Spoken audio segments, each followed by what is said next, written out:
ଜଙ୍ଗଲରେ ଖରା ଦିନ ଚାଲିଥାଏ। ସବୁ ପଶୁ ପକ୍ଷୀ ମାନେ ଗଛ ଛାଇରେ ଆରାମ କରୁଥିଲେ। ସେଇ ଜଙ୍ଗଲରେ ହରିଣ ଓ ମାଙ୍କଡ଼ ଦୁଇ ଜଣ ରହୁଥିଲେ। ଆରେ ବାପରେ, କେତେ ଗରମ ହଉଛି!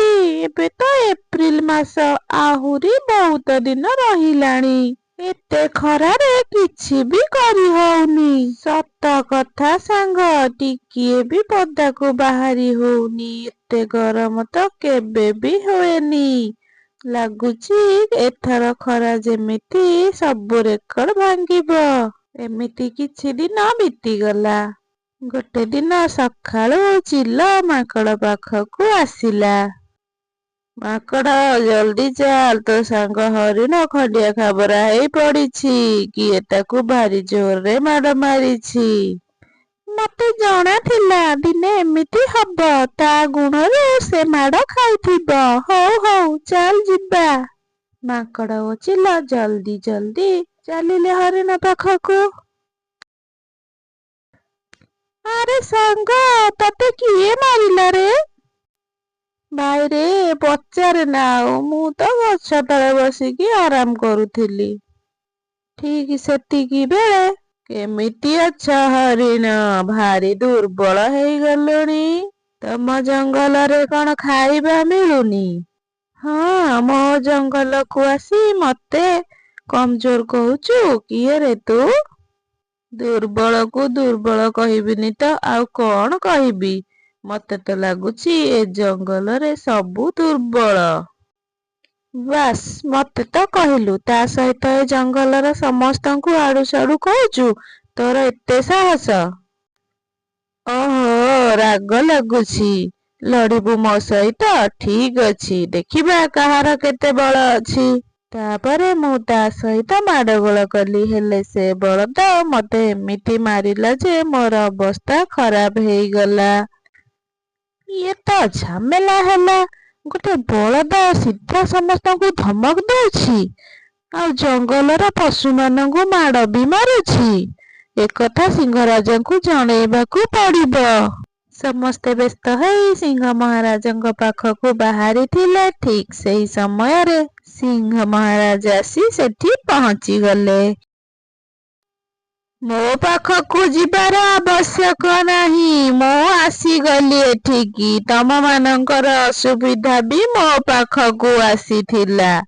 ମୁଁ ଆରାମ କରୁଥିଲି, ଗୋଟେ ବଳଦ ମୋ ପାଖକୁ ଆସିଲା ଆଉ ମୋ ସହିତ ଲଢ଼େଇ କରିବାକୁ କହିଲା। ମୁଁ ତ ତାକୁ ପ୍ରଥମେ ମନା କଲି, ଆଉ କହିଲି ତୁ ହଉଛୁ ଆମ ଜଙ୍ଗଲର କୁଣିଆ।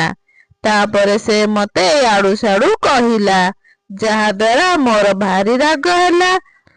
ଆଉ କଣ ହେଲା ମହାରାଜ? ଆପଣ କଣ ତାକୁ ମାରିଦେଲେ? ନାଇଁ, ଜଙ୍ଗଲରୁ ବାହାର କରିଦେଲେ। ତାପରେ ସେ ବଦମାସ ବଳଦ ମତେ ଏମିତି ମାରିଲା ଯେ ମୋ ଗୁମ୍ଫାରୁ ବାହାର କରିଦେଲା ଓ ଧମକ ଦେଲା, ମୁଁ ଯଦି ଏ ଜଙ୍ଗଲରେ ଆଉ ଥରେ ଦେଖାଯାଏ, ତାହେଲେ ସେ ମତେ ଛାଡ଼ିବନି। ମତେ ସେ ମାରିଦବ। ସେଥିପାଇଁ ମୁଁ ଏ ଜଙ୍ଗଲ ଛାଡ଼ିକି ଯାଉଛି। ମହାରାଜ, ଆପଣ ଏ କଣ କହୁଛନ୍ତି? ତାହେଲେ ଏ ରାଜଗଦି କିଏ ସମ୍ଭାଳିବ? ଦରକାର ନାହିଁ ରାଜଗଦି। ବଞ୍ଚି ରହିଲେ କେତେ ରାଜଗଦି ମିଳିବ। ମୁଁ ତ କହୁଛି ତମେ ମାନେ ତାକୁ କିଛି କୁହନି, ବରଂ ଚୁପଚାପ ରୁହ। ଏଥିରେ ହିଁ ସମସ୍ତଙ୍କର ଭଲ ହେବ। ଏମିତି କହି ସିଂହ ମହାରାଜ ଜଙ୍ଗଲ ଛାଡ଼ି ଚାଲିଗଲେ। ଏବେ ସମସ୍ତ ପଶୁମାନଙ୍କର ସମସ୍ୟା ବଢିଗଲା। ସମସ୍ତେ ବଳଦ ସହିତ ଦେଖା କରିବାକୁ ଗଲେ। ବଳଦଟି ସିଂହ ଗୁମ୍ଫା ପାଖରେ ଆରାମ କରୁଥାଏ। ଆସ ଆସ, ତମେ ମାନେ ଏଠିକି ଆସିଥିବାରୁ ତମ ମାନଙ୍କୁ ବହୁତ ବହୁତ ଧନ୍ୟବାଦ। କିନ୍ତୁ ତମେ ମାନେ କିଛି କହିବା ପୂର୍ବରୁ ମୁଁ କହୁଛି ଶୁଣ। ଏବେଠାରୁ ଏ ଜଙ୍ଗଲର ରାଜା ହେଉଛି ମୁଁ। ଏକଥା ତମେ ମାନେ ମାନିନିଅ। କେମିତି ଆମେ ତମକୁ ଆମର ରାଜା ମାନି ନବୁ? ହଁ, ତାହେଲେ ଠିକ ଅଛି। ଆସ ମୋ ସହିତ ଲଢ଼େଇ କର। ଦେଖିବା କାହାର କେତେ ବଳ ଅଛି। ତମ ମାନଙ୍କର ଯଦି ଭଲ ଦଶା ଅଛି ତାହେଲେ ମତେ ରାଜା ମାନି ନିଅ, ନହେଲେ କିଛି ବି ଭଲ ହବନି। ବଳଦ କଥାରେ ସବୁ ପଶୁମାନେ ବୁଝିଗଲେ କି ବଳଦ କେତେ ଗର୍ବୀ। କିଛି ବି ହେଇଯାଉ ପଛେ ସେ ଜଙ୍ଗଲ ଛାଡିବନି। ଧୀରେ ଧୀରେ ସମୟ ବିତି ଚାଲିଲା। ଗୋଟେ ଦିନ ମାଙ୍କଡର ମା ଦେହ ବହୁତ ଖରାପ ହେଇଗଲା। ସେଠାକାର ଭାଲୁ ବୈଦ୍ୟ ସେଠି ଆସି ପହଞ୍ଚିଗଲେ। କଣ ହେଲା ବୈଦ୍ୟ? ମୋ ମା ଦେହ କେମିତି ହଠାତ୍ ଖରାପ ହେଇଗଲା? ତୋ ମା ବହୁତ ଦୁର୍ବଳ ହେଇଯାଇଛି। ଯଦି ତାକୁ ଠିକ ସମୟରେ ଔଷଧ ଦିଆ ନ ଯିବ ତାହେଲେ ଭାରି ଅସୁବିଧା ହେବ। ତାହେଲେ ଶୀଘ୍ର ଶୀଘ୍ର ଔଷଧ ବନେଇକି ଦିଅ ଭଲ ବୈଦ୍ୟ। ଗୋଟିଏ ଅସୁବିଧା ଅଛି। ଏହି ଔଷଧରେ ଯୋଉ ଚେର ପଡିବ ସେଇଟା କେବଳ ସିଂହ ଗୁମ୍ଫା ଭିତରେ ମିଳିବ। ଆଉ ତୁ ତ ଜାଣିଛୁ ଏବେ ସେଠି କିଏ ରହୁଛି। ତମେ ଔଷଧ ବନେଇବା ଆରମ୍ଭ କର, ମୁଁ ସେ ଗଛ ଆଣୁଛି। ଭାଲୁ ବୈଦ୍ୟ କଥା ଶୁଣି ମାଙ୍କଡ ଭାରି ଚିନ୍ତାରେ ପଡିଗଲା। ସେ ଭଲ ଭାବରେ ଜାଣିଥିଲା କି ବଳଦ କେବେ ବି ସେ ଗଛ ନବା ପାଇଁ ଦବନି। ତଥାପି ମାଙ୍କଡ ଗଲା ବଳଦ ପାଖକୁ ଆଉ ସେଠି ପହଞ୍ଚି କହିଲା, ମହାରାଜ କି ଜୟ। ମହାରାଜ, ତମ ପାଖରେ ମୋର ଗୋଟେ କାମ ଅଛି। ତୋର ତ ଭାରି ସାହସ ମୋ ମହାରାଜ, ଆଉ ତୁ ମତେ କାମ ବରାଦ କରୁଛୁ। କ୍ଷମା କରନ୍ତୁ ମହାରାଜ, ହେଲେ ମତେ ତମ ଗୁମ୍ଫା ଭିତରେ ଥିବା ଗଛ ଆବଶ୍ୟକ ଅଛି। ମୋ ମା ଦେହ ଭଲ ନାହିଁ, ତାର ଔଷଧ ପାଇଁ ମତେ ସେ ଗଛ ଦରକାର ମହାରାଜ।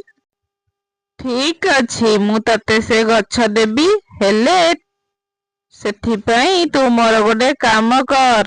ଆଜି ରାତିରେ ମୋ ଗୁମ୍ଫା ବାହାରେ ଜଗିକି ରହ, ତାପରେ ମୁଁ ତତେ ସେ ଗଛ ଦେବି। କଣ କହୁଛୁ? ଠିକ ଅଛି ମହାରାଜ, ମୁଁ ଜଗିବି ତମ ଗୁମ୍ଫାକୁ। ବଳଦର କଥା ମାନି ମାଙ୍କଡ ରାତି ସାରା ଗୁମ୍ଫାକୁ ଜଗି ରହିଥିଲା। ହେଲେ ଜଙ୍ଗଲର ରାତି ତ ଭାରି ବିପଦ। ଟିକିଏ ଖଡ ଖଡ ହେଲେ ମାଙ୍କଡ ଡରି ଯାଉଥିଲା। କିଏ କାଳେ ଶିକାର ଖୋଜି ଖୋଜି ଆସୁଥିବ ବୋଲି ମାଙ୍କଡ ଡରି ଡରି ଥାଏ। ହେ ପ୍ରଭୁ, ଆଜି ରାତିଟା ମତେ ରକ୍ଷା କର, ମୋ ମା ଦେହ ଭାରି ଖରାପ। ଏହିପରି ମାଙ୍କଡଟି ଗୁମ୍ଫା ବାହାରେ ଜଗିକି ରହିଲା। ଧୀରେ ଧୀରେ ସକାଳ ହେଲା। ବଳଦଟି ଗୁମ୍ଫାରୁ ବାହାରକୁ ଆସିଲା ଓ ମାଙ୍କଡକୁ କହିଲା, ଆରେ ବାଃ, ମୁଁ ତ ଭାବିଥିଲି ଜଙ୍ଗଲର ମାଂସାଶୀ ପଶୁମାନେ ତତେ ଖାଇ ଦେଇଥିବେ ବୋଲି। ତୁ ବଞ୍ଚିଛୁ। ମହାରାଜ, ମତେ ଶୀଘ୍ର ସେ ଗଛ ଦିଅନ୍ତୁ, ବହୁତ ଡେରି ହେଇଗଲାଣି। ସେ ଗଛ ନେଇ ମାଙ୍କଡ ଘରେ ପହଞ୍ଚିଲା। ତା ହାତରେ ଔଷଧ ଗଛ ଦେଖି ଭାଲୁ କହିଲା, ଆରେ ବାଃ, ତୁ ତାହେଲେ ସେ ବଳଦ ସହିତ ଲଢିକି ଔଷଧ ନେଇ ଆସିଲୁ। ଲଢେଇ ଏପର୍ଯ୍ୟନ୍ତ ଆରମ୍ଭ ହେଲାଣି କୋଉଠି? ଏବେ ହବ ଲଢେଇ। ମାଙ୍କଡଟି ବଳଦ ଠାରୁ ପ୍ରତିଶୋଧ ନେବା ପାଇଁ ପୁରା ସ୍ଥିର କରି ସାରିଥିଲା। ଗୋଟେ ଦିନ ଜଙ୍ଗଲରେ ହାଲ୍ଲା ହେଇଗଲା କି, ତୁ ଜାଣିଛୁ ଗୋଟେ ବାବା ସେ ଗୁମ୍ଫା ଭିତରେ ରହୁଛନ୍ତି।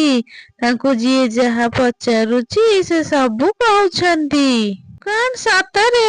ଯଦି ଏମିତି କଥା ତାହେଲେ ଚାଲ ଆମେ ବି ଯିବା ତା ପାଖକୁ, ଆଉ ଏ ଜଙ୍ଗଲର ନୂଆ ରାଜା ବିଷୟରେ ପଚାରିବା।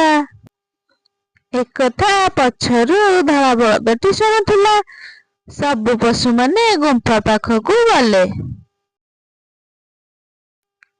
କୁହ ବତ୍ସ, ତୋର କଣ ଦରକାର? ବାବା, ଆମେ ନୂଆ ରାଜାଙ୍କ ବିଷୟରେ କିଛି କୁହ ବାବା। ଏ ଜଙ୍ଗଲରେ ଯିଏ ସବୁଠୁ ଶକ୍ତିଶାଳୀ ସେ ଖୁବ୍ ଶୀଘ୍ର ମରିବା ପାଇଁ ଯାଉଛି।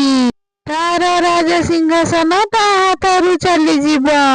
ବଳଦ ଯେତେବେଳେ ବାବାର କଥା ଶୁଣିଲା ତାକୁ ଲାଗିଲା କି ତାରି କଥା ଚାଲିଛି।